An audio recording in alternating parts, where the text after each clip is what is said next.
Welcome to the News Hour. Hurricane Beryl is taking aim at Jamaica, the Cayman Islands, and Haiti after leaving a trail of destruction in the southeast Caribbean, including Grenada.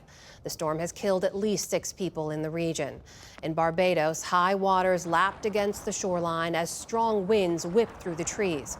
Beryl's strength has weakened from a Category 5 to a Category 4 storm during the day, but officials say it could still devastate island nations with life-threatening winds and storm surge. The Biden administration today proposed a new rule to protect U.S. workers from the dangers of excessive heat exposure on the job. It could be the first federal heat safety standard of its kind. President Biden said during a visit to Washington, D.C.'s Emergency Operations Center that the measure will save lives. Across the country, workers suffer heat stroke or even die just doing their jobs. This new rule will substantially reduce heat injuries, illnesses, and deaths for over 36 million workers to whom it will apply, from farm workers to construction workers, postal workers, manufacturing workers, and so much more. Among the proposed requirements, employers with workers routinely exposed to a heat index above 80 degrees must establish a heat injury and illness prevention plan. They must also offer rest breaks and access to shade and water for workers. And employers who fail to comply would face steep penalties. The White House says it will convene a summit on extreme heat later this summer. The judge in Donald Trump's New York hush money case has pushed his sentencing until September 18th at the earliest. It was originally set for July 11th. Judge Juan Merchan delayed to consider the possible impact of Monday's Supreme Court decision on presidential immunity. In May, Trump was convicted on 34 counts of falsifying business records related to a payment to adult film star Stormy Daniels. He has denied any wrongdoing. A Manhattan appeals court has disbarred former New York City Mayor Rudy Giuliani for repeating Donald Trump's lies about fraud in the 2020 election. The court wrote that the former federal prosecutor and Trump lawyer, quote, repeatedly and intentionally made false statements that, quote, baselessly attacked and undermined the integrity of this country's electoral process. Giuliani claimed he didn't know the statements he'd been making were not true. One day after closing out a momentous term, the Supreme Court announced several high-profile cases it will hear in the fall. One challenging the Food and Drug Administration's ban on marketing flavored e-cigarette products. Another appealing a Texas law requiring that pornographic websites verify a user's age. But the court declined to hear a challenge to an Illinois ban on certain semi-automatic weapons and high-capacity magazines, a case that could have impacted more than a dozen state laws. Officials in northern India say a stampede at a religious event has killed more than 100 people, including many women and children. Local media said some 15,000 attendees of a Hindu gathering were trying to leave a tent meant to hold just 5,000 people.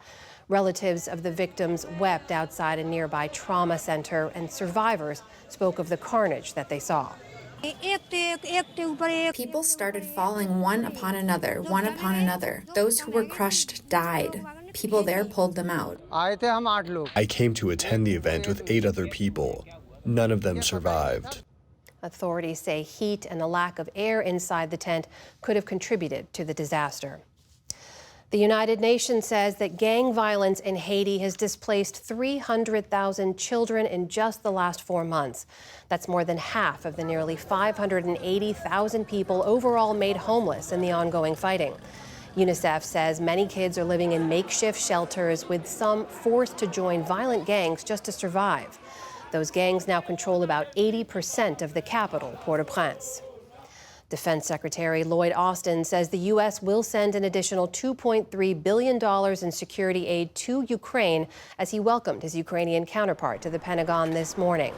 Ahead of closed-door meetings, Austin reiterated the Biden administration's unwavering support for Ukraine's defense against Russia. We'll continue to provide the critical capabilities that Ukraine needs to push back Russian aggression today and to deter Russian aggression tomorrow. This package, under presidential drawdown authority, will provide more air defense interceptors, anti-tank weapons, and other critical munitions from U.S. inventories. Meantime, in Kyiv, Ukrainian President Volodymyr Zelensky hosted Hungary's Prime Minister Viktor Orban for his first visit since Russia's 2022 invasion. Orban has long criticized and even hindered the West's military support for Ukraine. He urged Zelensky to consider a ceasefire to accelerate peace talks.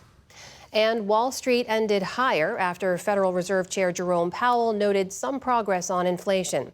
The Dow Jones Industrial Average added 162 points. The Nasdaq closed at a new record, gaining nearly 150 points, and the S&P topped 5,500 for the first time ever. Still to come on the News Hour, after an historic Supreme Court decision, what history tells us about presidential immunity. New laws on tracking gun sales highlight the divide over firearms between blue and red states. And a Scottish oil town provides a test case for the country's pledge to be carbon neutral by 2050. This is the PBS NewsHour from WETA Studios in Washington and in the West from the Walter Cronkite School of Journalism at Arizona State University.